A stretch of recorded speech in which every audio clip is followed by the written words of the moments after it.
Sunday's here again. This time we tackle graduation day, a day I know literally nothing about because I didn't graduate. Okay, I was too smart. Okay, guys, I was too smart for school. Yeah, right. So we have some horror alums here with Christopher George from The Amazing Pieces, which I've already done for Slasher Sunday. His character's name in this is George Michael, which I just thought was funny, especially since this is 1981, and this was really before the popularity of George Michael broke out.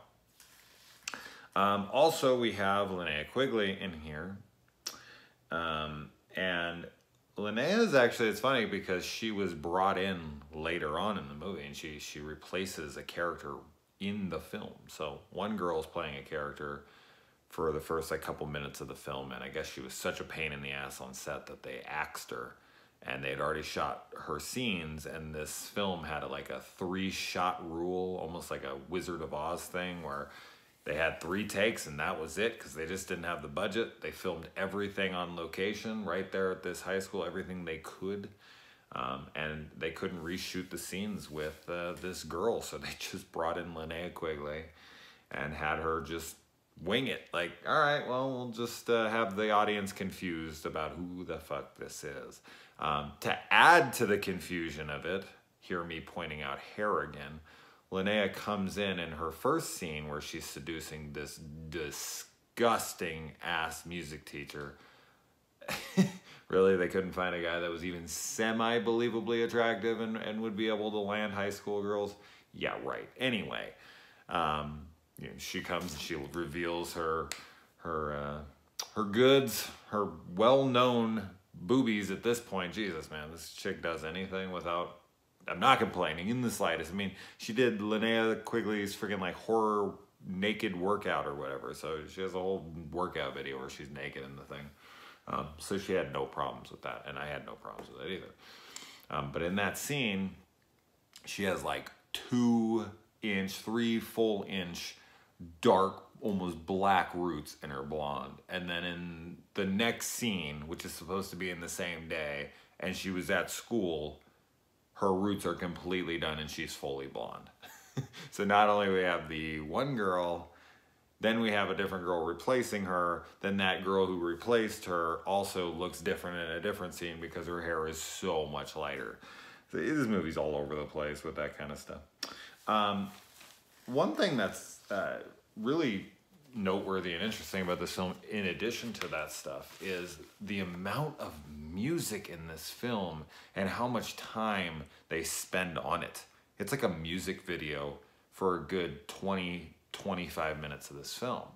And while I actually enjoy most of the songs, I really like this song that opens here, Everyone Wants to Be a Winner.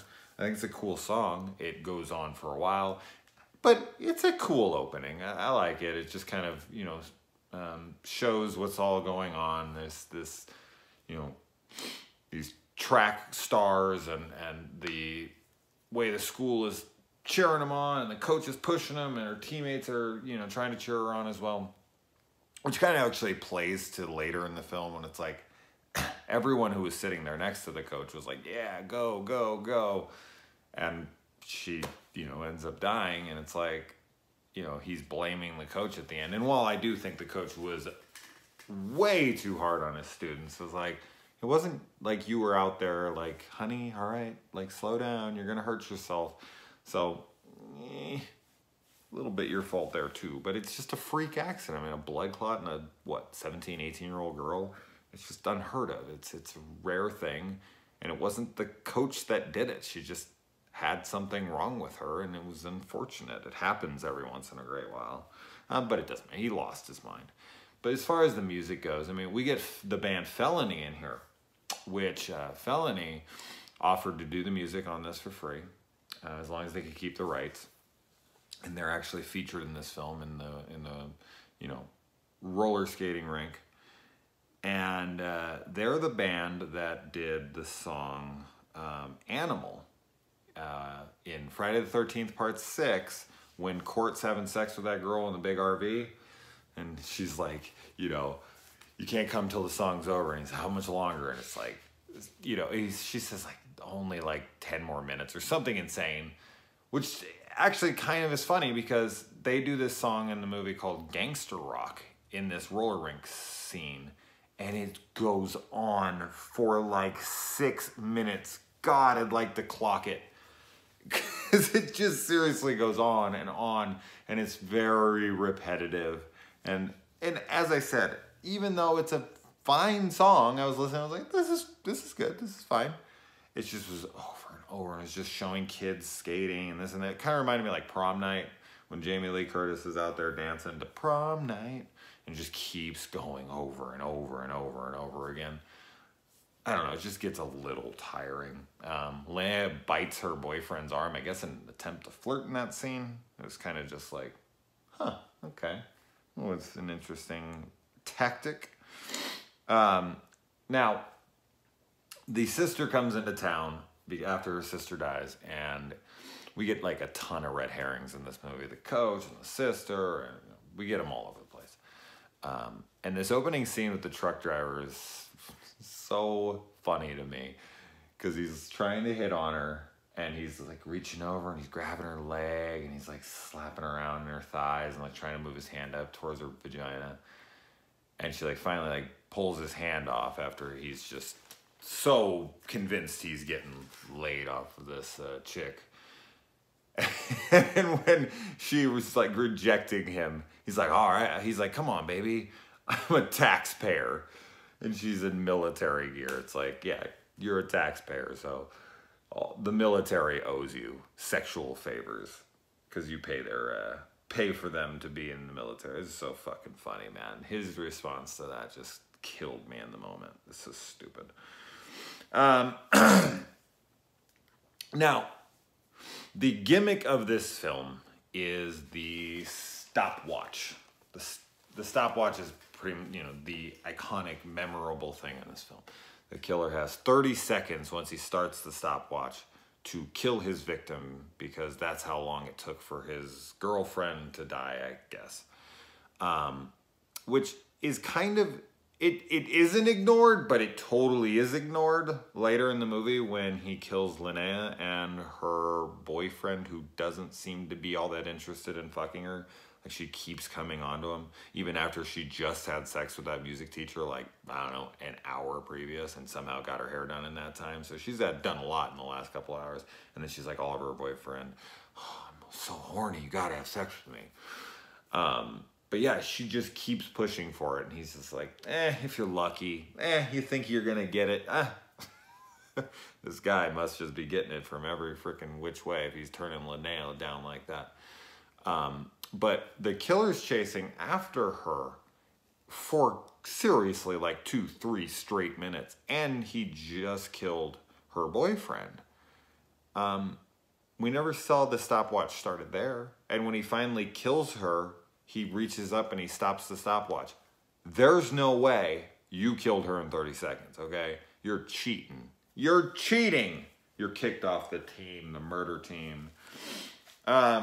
The opening chase in this movie is very reminiscent of Jaws, like the dun dun dun dun dun, and it's like coming up behind her, and she's just reaching out slowly, just like her feet in the water and the music and all that. It was very reminiscent to me. And then he brings the knife up, and it's like the switchblade that he brings up is squirting blood like right out of the tip. Like, he brings it back and he like flings it forward, and it flings blood all over the camera, and then he brings it back and it's like clearly just blood shooting out of the tip. And when it cuts back to her, all pun intended, it's just literally it's just a line of blood across her neck. No gore effect at all, just a little wipe of blood, and that's supposed to be her throat slit with a bleeding knife. Oh man, it was bad. It was in that moment, because that's the first kill in the movie, besides the girl who dies of a blood clot. And so I was kind of like, oh man, because I didn't remember a lot of this movie. It's been a little while since I saw it. I was like, Jesus, if that's the first kill, this is setting a really low bar, and it's getting me nervous about what the rest of the kills are going to be like. But the rest of the kills are okay. I don't think there's any kills in this movie that are all that memorable, but they're not terrible either. And Kevin, the boyfriend, the guy who ends up, you know, obviously being the killer in this, that dude looks 35. Okay? And that isn't a put down. I'm 36, okay? So he looks sexy as fuck, obviously, because that's like the sexiest age, right? Right? Yeah. We also get a fencing killer in this. So this is very Urban Legends Final Cut. I'm curious on how many other movies have that in it, and if they borrowed that from this. Maybe they mentioned that in that movie. I haven't fucking seen that movie in forever, and that's a bunch of, I want to say that's in college or high school, so, yeah. Yeah, I'd be curious. I own all 4 of those. Yes, there's a 4th one, The Ghosts of Goldfield. Look it up. But whatever. Maybe one day I'll get to those, but they're pretty terrible. God, that fucking piano teacher or whatever the hell he is so goddamn gross. We get the, like, easy joke here, the hypocritical cop, where he's like, you better not be smoking joints and I'll kick your ass out of fucking the world and whatever, and they run off and they're talking shit to him. He doesn't do anything, and then of course he goes and smokes a joint. Reminds me of something like in Motel Hell when, you know, the dude comes up, where the fuck, Wolfman Jack, and he comes up and he's like, takes the porno mags from the kids, like, how dare you, and then like they walk away and he's just like, ooh, he's, you know, gonna go jerk off to him. It's a silly joke. It happens in too many movies. Although at this point, this is 1981, maybe the joke wasn't played out by this point. But for me personally, in 2018, every time I see that, I was like, don't do that. And as soon as they turn their back, it's like, I'm doing it. I don't know. It drives me crazy now. I'm a bitch, I guess. I guess the most memorable kill in this movie for me is the football kill, where the guy is playing football and then he loses his football and then he's asking for the football back from the killer, and the football has a spike that's been put onto the end of it, and he throws him a pass and catches it and kills him. It's just the most memorable because, you know, it's one I've never seen before. We also get a, you know, fencing sword through the throat, and it comes out the back, and there's like clearly a string pulling it.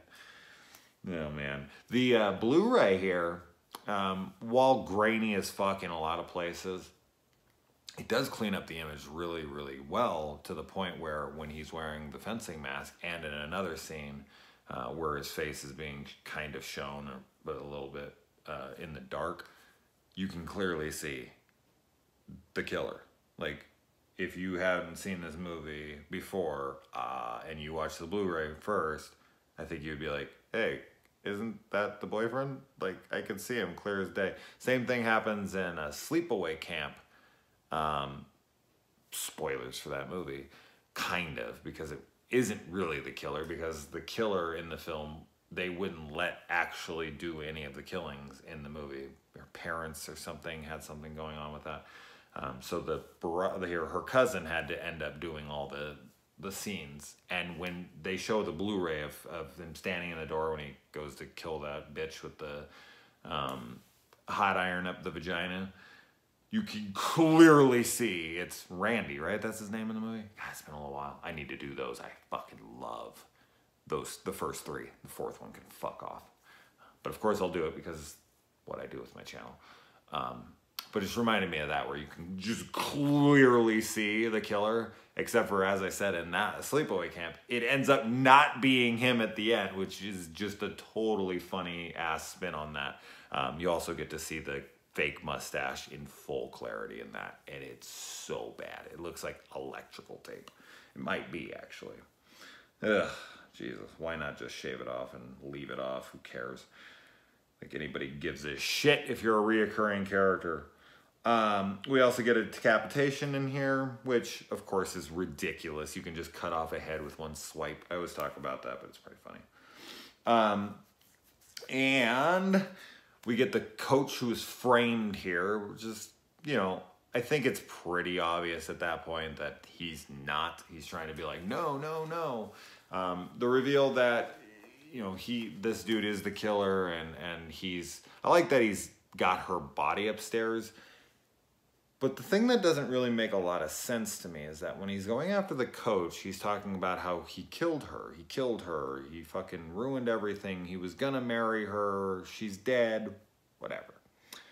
Then he goes back to his house, and the sister finds him, and the big reveal happens that he's got the sister, you know, the dead sister, sitting in his room, and he's like telling, you know, the girl in his room, like, hey, like, this is your sister, and we're getting married, and you understand, and whatever. And it's like, so he thinks she's dead, but he doesn't think she's dead?